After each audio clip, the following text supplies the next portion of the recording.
Hi mga kapobre, it's me, the organic fish. Galing kami simbahan guys, nakita kami sa kong anak sa simbahan. Ikan ko sa work, balagway ilis. Total, ang Ginoo din namin nga pauli ko ay kay ilis. Diba? Lang akong anak, si Hi. Wala man. Si Hoy. Hi. Nag-ano siya? Ihihi akong anak nakipagmaritis man din hasbas. Kita mo anang anak na medyo spoiled na, nidako na, sige kaon. Itambok mo na akong anak ka magwangan, itambok na sa mga pasaway mo po na sila. Pero di ko magmain sa pasaway, di na ako idibdib kay matiguang ko sayo. Pero akong do ka anak pasaway, jud. Ang usapod nakipagmaritis sa bahas. Pag-abot na ko sa balay mga kapobre, akong anak naglutog sinigang. Unya kay di man ko kaon kay sinigang mo samot tong ubo kay pasayan man. Usa ka bata nagluto na siya talong, di sa siya pasayan. So kaning usa ka bata usa medyo may pagka-spoiled sad.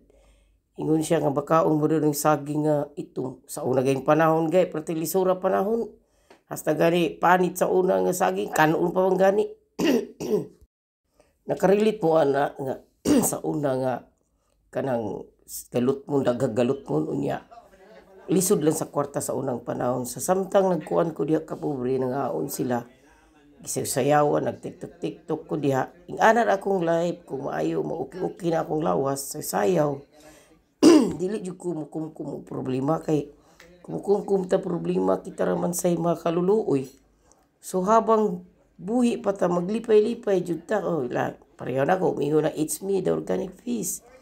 So nga kung mga anak, dili mo na sila musaway na ko. Maingon naman na sila na unsa na akong inahan. Unsa mo na?